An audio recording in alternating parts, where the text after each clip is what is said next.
Eh bien, bon lundi à tous, madame, messieurs. Merci d'être encore là ce matin. Vous aurez l'occasion de parcourir les tabloïds, tout comme nos invités déjà sur ce plateau qui vont commenter l'actualité. La nouvelle expression parle de drame de Kribi. Curieuse reconstitution des faits, c'est le titre proposé par le journal. Pour dire simplement ce matin que les journalistes qui ont donc accouru au lieu où se déroulaient les opérations de reconstitution des faits de la mort de la jeune étudiante tuée chez le sous-préfet se sont heurtés aux gendarmes dans une colère plutôt suspecte contre la presse. Des sources anonymes accusent 3 points de suspension, c'est à lire en page 3. Le journal parle également des receveurs municipaux, des décrets qui se contredisent d'ailleurs, à lire en page dans le dossier du journal ce matin. Donc le social-démocratique qui démontre comment le dernier décret du président de la République est donc en contradiction avec celui portant règlement général de la comptabilité publique. C'est à lire de la page 4 à la page 5. On parle également de la gratuité des toilettes avec le réveil tardif d'Ungal et BBM. Dans un communiqué rendu public le 29 juillet 2020, le ministre des Transports vient donc de mettre fin au paiement des toilettes publiques dans les agences de voyage. On parlera de ça également en seconde partie tout à l'heure. C'est en page 2 du journal. Et on s'intéresse également à autre chose aussi dans la reconstruction du nord-ouest et sud-ouest. Une course dans le sac, selon bien sûr le journal. C'est dans le numéro de ce matin. Le Messager, pour sa part, parle d'église évangélique du Cameroun, démissionnée au nom de la paix. C'est le titre proposé par le journal. La suite est à lire en page 5. Et on s'intéresse également aux nominations des receveurs municipaux. Jean-Robert Wafo dénonce la gouvernance par embuscade. Le ministre du Shadow Cabinet du Social-Démocratique Front parle donc de ce conflit d'intérêts entretenu par certains décideurs du côté de Yaoundé. C'est à lire également dans le Messager de ce matin. Et puis le journal Entrepreneur s'intéresse notamment au titre foncier. Grande insécurité pour les investisseurs. La loi qui stipule que ce document est donc inattaquable, et, intangible et définitif. Cependant, celui-ci peut donc être annulé en toute légèreté au Cameroun, alors que le pays est donc à la quête de son émergence et par conséquent donc d'investisseurs aussi. Donc à lire le dossier ou l'enquête menée par le journal Ngodi Bakoko par exemple pour comprendre exactement comment est-ce que le titre foncier est géré de ce côté-là. C'est à lire dans le dossier de la page 7 à la page 10 du journal. Le même journal parle également de la fête de la Tabaski avec le Covid-19 qui s'invite au menu. En page 13, on s'intéresse aussi à Sylvie Maché, qui parle justement, la dame du délégué, le délégué départemental des petites et moyennes entreprises du Vouri, qui pense que l'ouverture probable des frontières sera donc un ouf de soulagement pour les secteurs et également particulièrement aussi des petites et moyennes entreprises, car les affaires prendront vie ou reprendront vie, justement, c'est ce que le journal propose en page 5 ce matin. Vous aurez à lire tout cela. Et sur le plan économique, il y a le ministre Louis-Paul Motazi qui s'intéresse également aux activités fiscales, aux activités en tout cas économiques du pays pour la relance notamment des affaires. C'est à lire dans le même journal, disponible en kiosque ce matin, et des rencontres au niveau de la sous-région aussi. Mutation parle justement de l'arrêté, l'Agence de régulation des télécommunications, réseau brouillé, c'est le titre proposé par le tabloïd ce matin. Tout est donc à reprendre, du moins pour ce qui est du recrutement engagé il y a quelques jours dans cette institution. Dans le dossier proposé par le journal de la page 8 à la page 9, le journal a également d'autres informations aussi ce matin parlant de Boko Haram, boucherie humaine à Guétchewe. C'est dans le journal en page 5. Repère s'intéresse également à la gouvernance, l'arrêté en mal de régulation, c'est le titre proposé par le tabloïd. La suite est à découvrir dans le dossier proposé par le numéro de ce matin. D'autres informations aussi, tout comme le quotidien Le Jour qui parle notamment de massacres dans le Mayo Moskota. Boko Haram a tué 15 villageois. C'est à lire dans le journal en page 5. Et on s'intéresse à Stato Stéphane, ancien capitaine des Lions Indomptables. Retour sur la vie et notamment les circonstances de la disparition du capitaine le plus titré des Lions. Réaction de Roger Mila, Jules Denis Onana et bien d'autres aussi à découvrir dans le dossier. C'est ce matin dans le quotidien Le Jour. Et puis le journal Le Soir hebdomadaire s'intéresse au décès de l'ancien capitaine des Lions Indomptables, Samuel Eto'o-Fils, pleure. Stéphane Tato, il lui rend un vibrant hommage également dans le journal ce matin. Et en même temps, on parle aussi du fonds spécial Covid-19. Malachi Manaoda déballe tout, c'est ce que le journal propose. D'autres informations sont contenues dans le même tabloïd, Le Soir hebdomadaire. Et puis Émergence s'intéresse au nord-ouest et au sud-ouest. Les États-Unis rejettent le plan de reconstruction de Paul Biya. C'est à lire dans le journal, dans le dossier proposé par le tabloïd. On s'intéresse également à l'extrême nord. 15 morts dans une attaque de Boko Haram, également dans le journal ce matin. Le journal parle également de droits de l'homme avec les séparatistes qui se mettent donc à dos. Human Rights Watch, c'est à lire dans le journal ce matin aussi. Émergence, intégration, s'intéresse à la commission de la CEAC, visage et profil et défis également des nouvelles personnes qui commencent notamment ce travail-là après la 17e session extraordinaire ou ordinaire qui s'est tenue il y a quelques jours, qui était donc organisée par visioconférence. Le chef du gouvernement a représenté le chef de l'État. Quelques Camerounais également se retrouvent aussi dans cette commission. C'est à lire dans le journal ce matin, le journal donc Intégration. Et puis le du Sahel parle de 19 morts à Guétoué. C'est à la suite des actions menées par les terroristes aussi dans cette partie du pays. On parle également de la fête du mouton, les vœux très politiques de Marafa Amidou Yaya également dans le journal ce matin. Autant d'informations à parcourir. Il se fait un tour en kiosque. Le journal Le Quotidien Cameroun Tribune parle de la CEAC, un nouveau départ. C'est le titre proposé par le journal ce jour. C'est à lire donc après notamment les travaux de la 17e conférence des chefs d'État de gouvernement, de la commission de la communauté économique des États de l'Afrique centrale par vidéoconférence. C'était jeudi dernier. On manquait aussi un tournant dans la réforme institutionnelle, notamment de l'organisation aussi de certaines actions sur le terrain, permettre également les pays de la sous-région de pouvoir être ensemble et combattre contre les défis qui interpellent justement ces différents pays. C'est dans le journal Cameroun Tribune de ce matin, tout un dossier que je vous invite à lire. Le journal L'Équation s'intéresse également à l'assassinat du maréchal de logis Armel Lipembe, qui aujourd'hui, le journal fait savoir que ce sont les larmes des crocodiles du PDG de Finesse Voyage. C'est à lire dans le dossier proposé par le journal. On parle également du Conseil supérieur de la magistrature avec les grands enjeux de la session d'ici août prochain. Autant d'informations à lire dans le numéro disponible en kiosque ce matin, tout comme le journal Économie, qui parle également de la CEAC, le développement des infrastructures confiées donc au Cameroun. La décision a été donc prise lors de la 17e session ordinaire de la conférence des chefs d'État et de gouvernement, qui s'est tenue il y a quelques jours seulement. C'est à lire dans le journal Le Quotidien de l'économie. Voilà ce que la presse nous propose, celle que nous avons reçue à notre rédaction ce lundi matin. Et avec nos invités déjà sur ce plateau, Thierry Niopé, bonjour. Bonjour Damien Dongo, bonjour Bernard Batana, bonjour également aux téléspectateurs de la Revue des Grandes Unes. Je n'oublie pas de saluer le courage et la témérité de Paulo Chuta, un cyberjournaliste qui est depuis plusieurs mois écroué dans le cadre d'une affaire de dénonciation. On l'a toujours dit, aucun journaliste ne mérite de faire la prison pour ses écrits ou pour ses dires. Parce que le fossé entre un sujet de droit commun et un délit de presse est assez étroit. Il est facile de quitter d'un camp à un autre sans pour autant crier garde. Et surtout quand le journaliste réussit à faire un mea culpa ou à faire une sorte de retour à l'info. Je crois qu'on devrait regarder cette situation avec beaucoup plus d'attention. Alors, toute la presse est de tout cœur, de toute façon. Bonjour, Bernard Batana, bienvenue. Good morning, Kumba. Good morning, Kumbo. Bonjour au plateau. Bonjour à tous. C'est un plaisir d'être là le matin pour parler des choses de la cité. Et justement, les choses de la cité qui sont contenues dans les tabloïds. Désolé également pour la voix cassée, légèrement ce matin, comme on le constate. Alors, la nouvelle expression revient sur le drame des Kribi. Voyez-vous, avec ce titre, curieuse reconstitution des faits. On a bien vu que les journalistes ont été chassés de ces lieux-là, mais certains ont quand même réussi à avoir des bribes d'informations.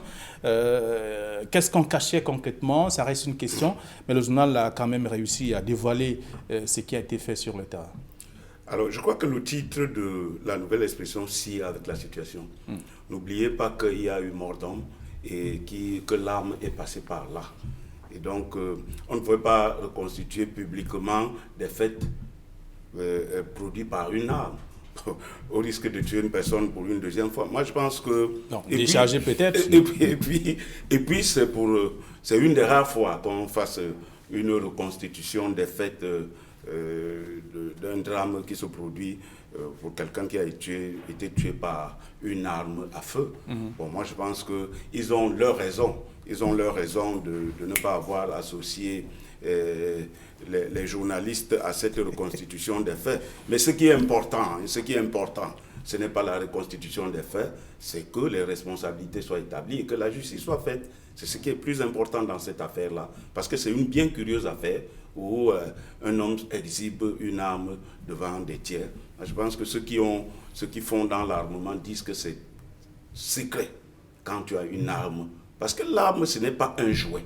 Mais aujourd'hui, ça a tous l'air d'un jouet. Ceux qui ont des armes, ce n'est pas une poupée qu'on manipule n'importe comment. C'est une arme. Et quand c'est une arme, ça donne la mort. Ça ne donne pas la vie. Nous ne sommes pas là à une maternité. Donc, il faut vraiment entretenir l'arme avec beaucoup de munitions.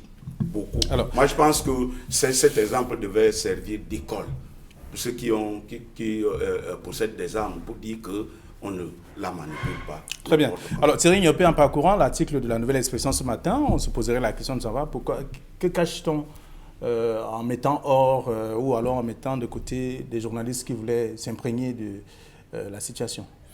Je vous rappelle que l'information n'a pas été rendue publique par la presse écrite, encore moins audiovisuelle, mais par les réseaux sociaux. Aujourd'hui, on ne saurait claquemurer les gens autour de 4 murs, dire « dites ça, ne dites pas ceci ». Pour l'instant, aucune. La seule version officielle qui est su jusqu'ici, c'est celle du sous-préfet impliqué dans ce drame, je préfère le dire ainsi. Les autorités, peut-être, veulent garder le secret de l'enquête, mais il n'est pas possible de garder le secret de l'enquête à ce niveau. Ailleurs, dans des pays beaucoup plus évolués que le nôtre, et le procureur de la République, généralement, prend la parole pour préciser les faits, dire à quel niveau se situe l'enquête, pour permettre aux journalistes, justement, de faire leur travail. Parce que les journalistes, qu'on le veuille ou pas, je l'ai dit à l'entame de cette émission, on ne saurait les enfermer pour des écrits qu'ils ont eu à produire, encore moins pour ce qu'ils ont eu à dire dans le cadre de l'exercice de leur profession. Ils peuvent se tromper, comme tout être humain, l'erreur humaine, mais on devrait les accompagner, on devrait leur donner des moyens pour mieux rendre compte de ce qu'ils observent sur le terrain, parce qu'ils ne sont pas généralement là au moment où se déroulent les faits. Ils viennent après, mais avec la science qu'ils ont acquise à travers des études et à travers beaucoup d'autres formations, ils peuvent déterminer où est la véracité des faits. Ils peuvent également se tromper, c'est tout à fait humain, je l'ai dit, mais au niveau de la reconstitution des faits, il y a des curiosités d'ailleurs que le reporter du journal La Nouvelle Expression relève avec beaucoup d'acuité, c'est que la scène de crime a été nettoyée. Premier problème. Tout le monde sait que quand il y a mort d'homme, le domicile, en fait, la scène de crime est protégée jusqu'à ce jusqu'à ce que l'enquête soit définitivement rendue. Mais là, il se trouve que la scène de crime a été, dit-on, selon, je m'en tiens au dire de La Nouvelle Expression, a été totalement nettoyée. La maison est occupée par les proches du sous-préfet en question. Les policiers ou les gendarmes qu'on avait mis en fraction au moment où quelques heures après le crime l'incident ont également été déplacés. Qu'est-ce que l'on cache? Pourquoi les Camerounais qui ont suivi cette affaire à travers les réseaux sociaux, la presse cybernétique, écrite, audiovisuelle, veulent savoir ce qui s'est passé et ont l'obligation d'être informés d'être au fait de la situation, parce que cela démontre effectivement que il y a plusieurs drames comme ça qui sont restés généralement sans suite. J'avais l'habitude de le souligner ici. Jusqu'à présent, on n'est pas suffisamment fixé, par exemple, sur le cas du jeune Brian Fambord qui a été tué, assassiné dans des circonstances assez troubles il y a quelques années. Mais justement, il faudrait que le public qui a vécu ces scènes, même là-bas, la scène de crime n'a pas été préservée. Le public qui a vécu ces scènes-là, qui a été informé, devrait effectivement être informé davantage au fur et à mesure que les choses évoluent. Dans des pays civilisés, c'est ce qui se passe. Le procureur de la République doit être à la disposition du grand public et des journalistes pour situer le public sur ce qui est fait jusqu'ici. L'article, c'est La Nouvelle Expression, qui est donc le seul journal à parler de ce sujet ce matin. Vous aurez l'occasion de lire également l'article en page 3. Le même journal s'intéresse à autre chose. On parle aussi, puisqu'on parle de mort d'homme, il y a cette gratuité des toilettes donc dans les agences de voyage désormais. Même si le journal parle bien sûr ce matin de ce réveil tardif d'un Ngali Bibeye à la suite de ce communiqué rendu public le 29 juillet dernier. Oui, et généralement, on a toujours dit que le gouvernement n'anticipe pas sur les événements.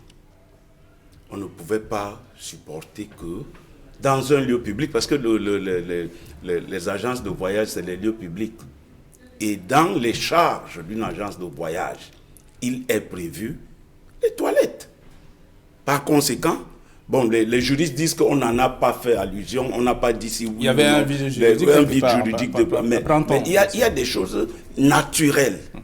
Il y a des choses naturelles. Quand tu arrives dans une agence de voyage et que tu dois faire 4 heures, tu dois avaler 400 km entre Yaoundé et Douala, la logique humaine veut que tu ailles te soulager pour être à l'aise. Et donc, on ne pouvait pas concevoir des toilettes payantes.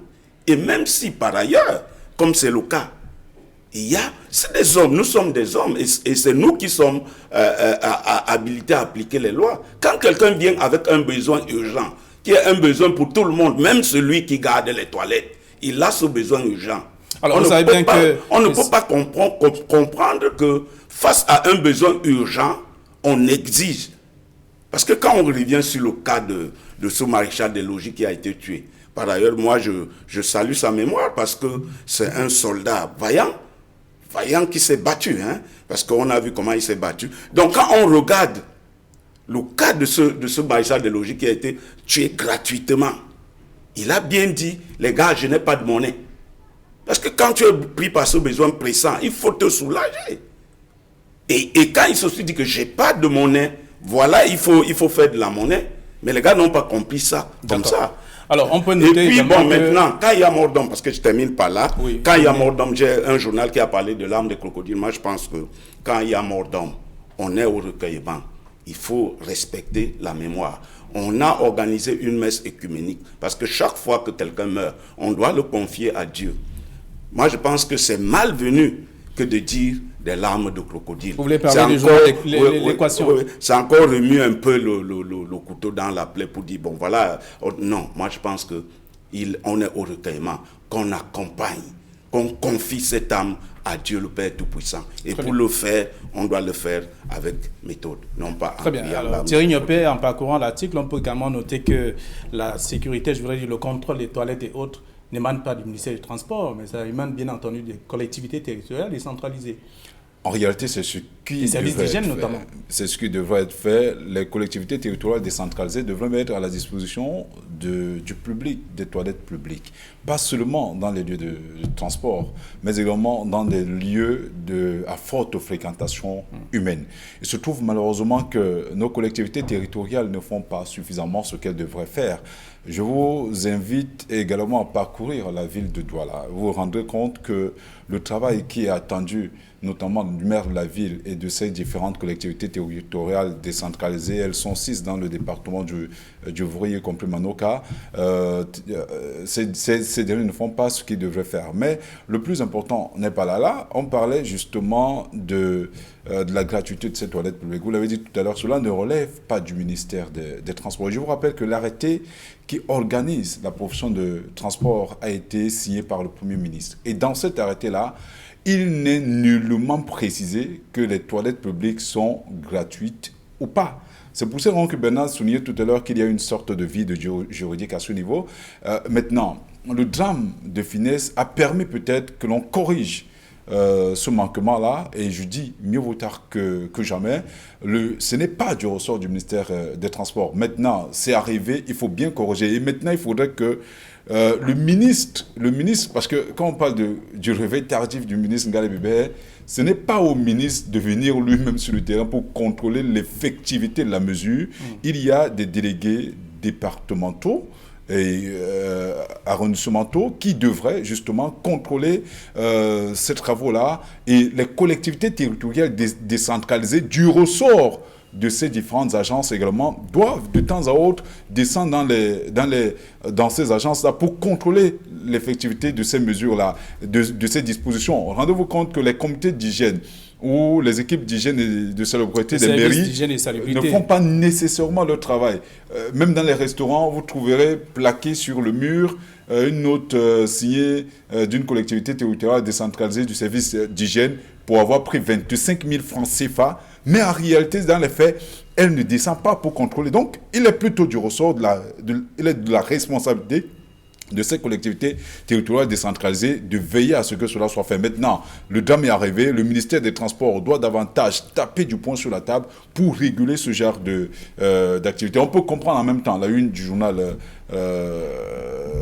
L'Équation, ce n'est pas pour la dédouaner, mais je vous rappelle que les usagers également ont leur responsabilité à ce niveau, parce que justement, à plusieurs reprises, cette agence ne s'est pas conformée à plusieurs directives qui avaient été arrêtées, notamment même dans le cadre de la lutte contre la Covid-19. Rappelez-vous qu'à l'époque, on ne devait pas, on s'asseyait une personne au lieu de deux, comme c'est généralement le cas, mais là-bas, malheureusement, tel n'était pas le cas. Et je me rappelle effectivement que cela avait été porté à la connaissance du ministre des Transports. Et le ministre du Transport avait frappé du poing sur la table en sanctionnant cette agence en question, dont je n'aimerais pas citer le nom ici. Donc, il faudrait que l'on comprenne que quand les usagers comprennent également que quand il y a un problème, ils doivent remonter cela au niveau des autorités compétentes pour leur permettre de prendre la bonne décision. Parce qu'on ne peut pas être partout à la fois. On n'a pas le don d'ubiquité. D'accord, donc on parle de cette gratuité des toilettes désormais, avec le communiqué du ministre. Vous voulez... Oui, mais moi je pense que... la question, parce qu'on va évoluer, il y a plusieurs autres sujets. Oui, moi je pense qu'il n'y a pas de raison qui soit. Là où il y a le vide juridique, il y a le droit naturel. Aller au petit coin est un droit naturel. Et lorsque les gens sont pris par cette exigence naturelle... On ne parle pas de l'absence des toilettes. Oui, on doit... Non, mais moi je dis, est-ce qu'il y a une raison pour que les toilettes soient payantes dans un lieu public? C'est la raison pour laquelle on demande donc aux agences de transport de faire ce qu'elles doivent faire. Il n'y a pas de raison que lorsque quelqu'un arrive dans une agence de toilette, on lui demande de donner 100 francs. Il n'y a aucune raison. Ce n'est donc pas la responsabilité du ministère des Transports. D'accord. Alors, donc, les lecteurs vont lire ce que le journal propose dans ce communiqué rendu public le 29 juillet dernier.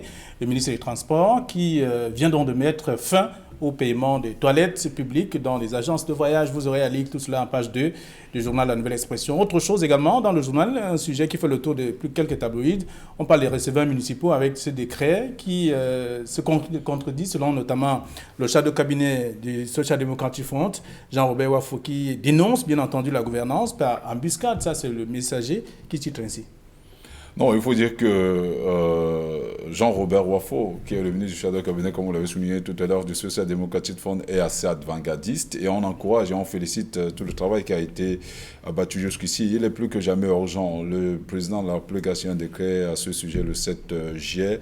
Il est question, et c'est ce que nous disons, tout le monde doit être le gendarme de ce qui se passe, avoir la capacité de dénoncer pour permettre justement à ceux qui gèrent la cité de réorienter, de réorganiser et de mieux organiser les choses. Et je crois que Jean-Robert Wafo est dans son rôle et vivement que tout ce qui a été fait autour, à partir de ce décret du 7 juillet du président de la République dernier, pour corriger justement ces manquements-là, parce qu'à l'observance, il y a effectivement, comme il a souligné dans une très longue lettre, qui a d'ailleurs fait, je crois, pratiquement toute une page, il est davantage question de revoir un certain nombre de choses autour de la nomination de ces personnes et en même temps au niveau de leur cahier de charge. Très bien.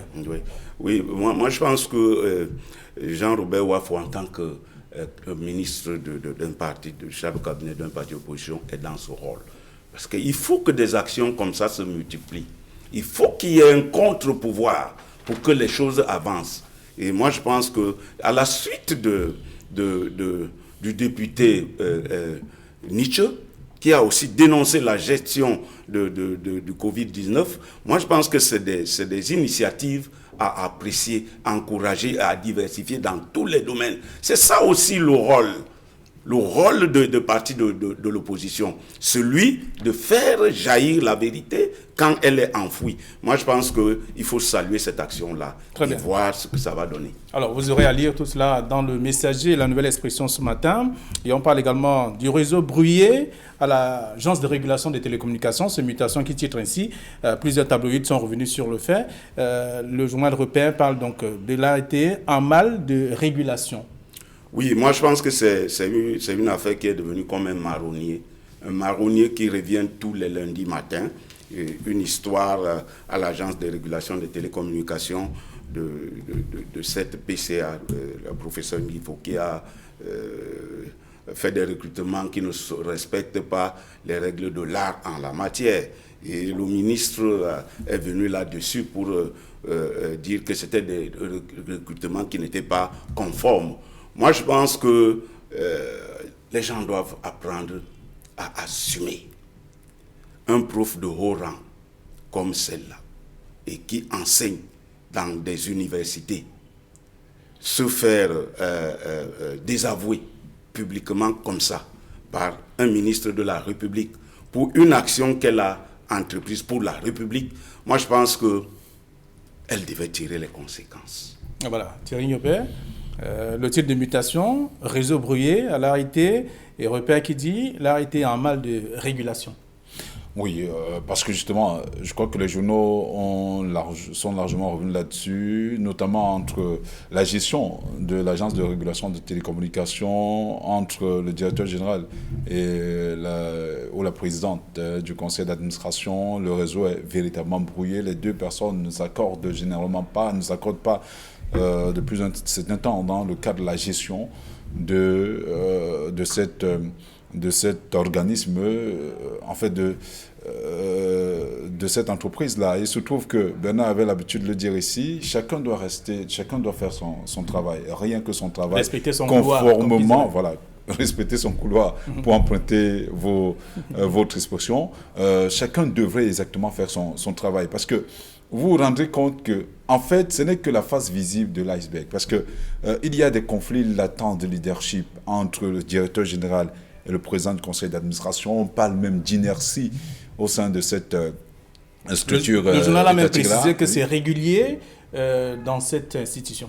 Voilà, donc vivement que les deux finissent par fumer le calumet de la paix, parce que justement, si les deux s'étaient entendus au niveau de ces recrutements, on ne serait pas arrivé à ce niveau. Même le marchandage en question, je vous rappelle que quand le directeur, le président du conseil d'administration travaille en toute intelligence, même quand il y a des magouilles, même quand il y a tout type de mauvaises pratiques au sein de la structure, généralement cela est tu.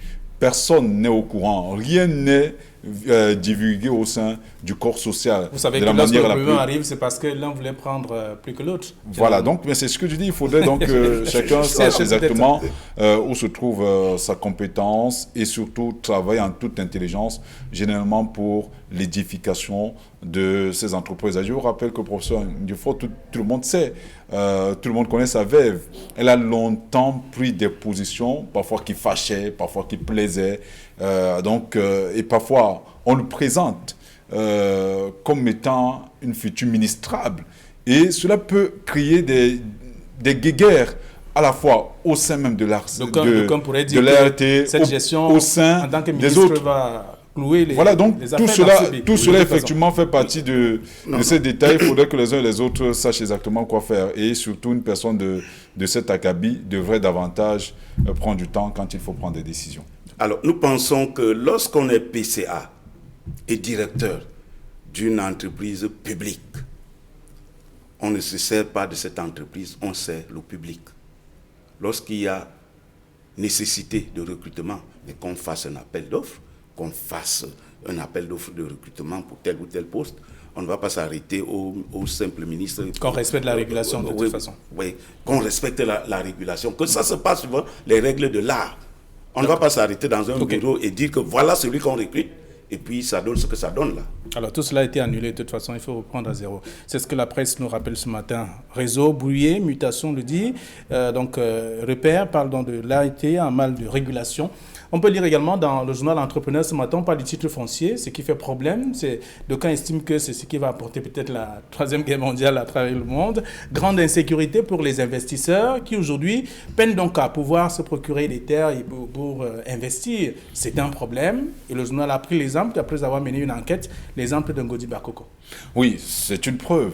Vous parleriez de Troisième Guerre mondiale, non. Je ne pense pas, le Cameroun n'est pas à cette hauteur-là, mais c'est quand même un problème assez récurrent qui pose beaucoup de soucis aux entrepreneurs, parce qu'on ne saurait investir sur la terre quand on n'a pas de terrain, et on ne peut pas faire des investissements à long terme quand on n'est pas propriétaire de ce terrain-là. Et vous savez que tous les différents ministres qui se sont succédés au niveau des affaires foncières ont prêché beaucoup plus par la mafia, et beaucoup se sont retrouvés même propriétaires de plusieurs loupins de terre. Il y a beaucoup de problèmes domaniaux qui se posent avec beaucoup d'acuité au sein du corps social.